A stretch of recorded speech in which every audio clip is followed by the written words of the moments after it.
తప్ప వారి గౌరవం తగ్గదు అధ్యక్ష. ఆ కుర్చీ అట్లా ఖాళీగా కనిపించడం ఈ సభకి ఏమైనా శోభ తెస్తుందా అధ్యక్ష?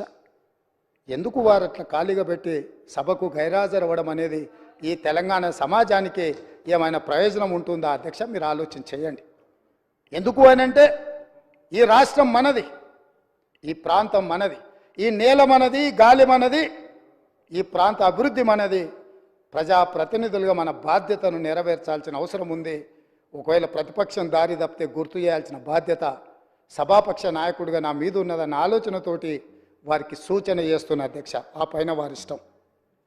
అదేవిధంగా అధ్యక్ష, పదే పదే ఈ ప్రభుత్వం వచ్చిందో రాలేదో దివాలా తీసింది, ఈ ప్రభుత్వం దగ్గర చెల్లిగవ్వలేదు, ఈ ప్రభుత్వం ఎట్లా నడుపుతారు, ఆ పథకం ఎట్లా చేస్తారు, ఈ పథకం ఎట్లా అమలు చేస్తారు, మీ దగ్గర నగదేడు ఉంది, వాళ్ళ ఆలోచన ఎట్లుందంటే అట్లా జరిగితే బాగుండు, వీళ్ళు దివాలా తీస్తే బాగుండు, ప్రజలకు ఏం అందకపోతే బాగుండు, ప్రజలు ఇబ్బందులలో ఉంటే బాగుండు అని ఉట్టి మీద పిల్లి శాపనార్థాలు పెట్టినట్టే ఉంది అధ్యక్ష. పిల్లి శాపనార్థాలకు ఉట్టి తెగిపడుతుంది అధ్యక్ష. అట్లనే 9.5 సంవత్సరాల అధికారంలో ఉన్న మీరు కనీసము 100 రోజులు కాకముందే రోజు పొద్దున్న లేస్తే ఈ శాపనార్థాలు ఏంది అధ్యక్ష? నేను మీకు గుర్తు చేయదలుచుకున్న అధ్యక్ష, వాళ్ళు అధికారంలో ఉన్నప్పుడు గత ప్రభుత్వ ఉద్యోగులు ఇక్కడ ఉన్నారు, బయట కూడా ఉన్నారు. ఈ ప్రభుత్వ ఉద్యోగులకు గత ప్రభుత్వాలు ఎన్ని ఉన్నా 1 తారీఖు నాడు జీతాలు రిటైర్ అయిన ఉద్యోగులకు పెన్షన్లు ఇచ్చేది అధ్యక్ష. కానీ గత ప్రభుత్వం 25 తారీఖు వరకు విడతల వారీగా ప్రభుత్వ ఉద్యోగులకే జీత భత్యాలు ఇవ్వలేనంత పరిస్థితి, ఆర్థిక సంక్షోభాన్ని కల్పించి మొత్తం రాష్ట్రాన్ని దివాలా తీపించి ఈ రాష్ట్రంలో ఉద్యోగస్తులకు జీత భత్యాలు ఇవ్వని పరిస్థితులు కల్పించి ఆ స్థితిలో రాష్ట్రాన్ని మాకు అప్పచెప్తే కష్టపడి ఆలోచన చేసి విధి విధానాలను సవరించుకొని మా ఆర్థిక మంత్రి, మా ఉప ముఖ్యమంత్రి బట్టి విక్రమార్క గారు కష్టపడి మొదటి నెల 4 తారీఖు లోపలనే జీత భత్యాలు ప్రభుత్వ ఉద్యోగుల ఖాతాలు వేసినాం. ఈసారి 1 తారీఖు నాడు ఈ రాష్ట్ర అభివృద్ధి కోసం, అభ్యున్నతి కోసం నిరంతరం పనిచేస్తున్న ఉద్యోగస్తులకు 1 తారీఖు నాడు జీత భత్యాలు వాళ్ళ ఖాతాలో వేసినాం. మీరు వారి క్లారిఫికేషన్లో మాట్లాడవచ్చు అధ్యక్ష, వారు ఏదైనా ఉంటే సో మేము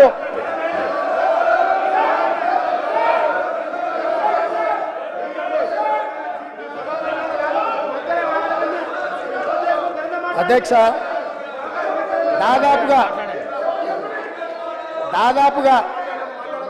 1 తారీఖు నాడు 4,800 కోట్ల రూపాయలు ప్రభుత్వ ఉద్యోగులకు, పెన్షన్దారులకు.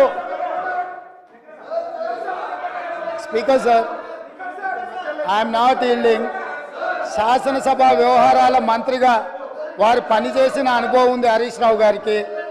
శాసనసభ వ్యవహారాల మంత్రిగా సభానాయకుడు నిలబడి మాట్లాడుతున్నప్పుడు కనీస గౌరవం కానీ పాటించాల్సిన బాధ్యత వారి మీద ఉన్నది. కాబట్టి ప్రభుత్వ ఉద్యోగులకు, పెన్షన్దారులకు ఈ నెల 1 తారీఖు నాడు మేము జీత భత్యాలు వాళ్ళ ఖాతాలో వేసినాం అధ్యక్ష. కనీసం ఈ విషయమైనా వారు అభినందిస్తారేమని మేము ఆలోచన చేసినాం అధ్యక్ష. అయినా వాళ్ళకి మనసు రాలేదు అధ్యక్ష. ఎందుకంటే ప్రజాస్వామిక పరిపాలననే వాళ్ళకు నచ్చదు. కాబట్టి వాళ్లకు అభినందించాలన్న ఆలోచననే రాలేదు అధ్యక్ష. అదేవిధంగా పదే రైతు బంధు గురించి, రైతు బంధు పడలేదని రైతులను నిజంగానే వీళ్ళు రాజులను చేసినట్టుగా ఇట్లాంటి మాటలతో ఇంకా భ్రమలు పెట్టాలనే ప్రయత్నం చేస్తున్నారు అధ్యక్ష. ఈరోజు నేను మీకు గుర్తు చేయదలుచుకున్నా అధ్యక్ష, మీ ద్వారా వాళ్ళకు కూడా గుర్తు చేయదలుచుకున్నా. ఆర్థిక మంత్రి అక్కడనే ఉన్నాడు, లెక్కలు ఇక్కడనే ఉన్నాయి.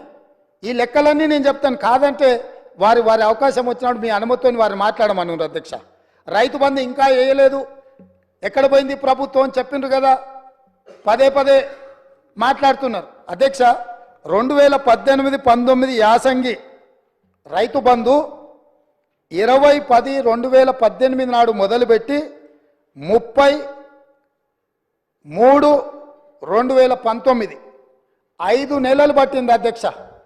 2018-19లో యాసంగి పంట రైతు బంధు డిసెంబర్ 10వ నెలల మొదలు పెడితే 19లో మార్చి 30 తారీఖు వరకు వేసింది అధ్యక్ష. 5 నెలలు పట్టింది వాళ్ళకు 2018-19లో రైతు బంధు వేయడానికి. వస్తున్న ఎలక్షన్ ఇయరే కాదు, ఆ తర్వాత సంవత్సరాలు కూడా ఉన్నాయి, తొందర ఎందుకు.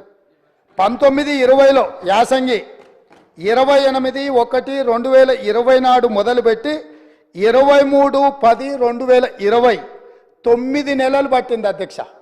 ఒక్క యాసంగి పంటకు రైతు బంధు వేయడానికి 9 నెలలు ఆనాటి ప్రభుత్వం తీసుకున్నది అధ్యక్ష.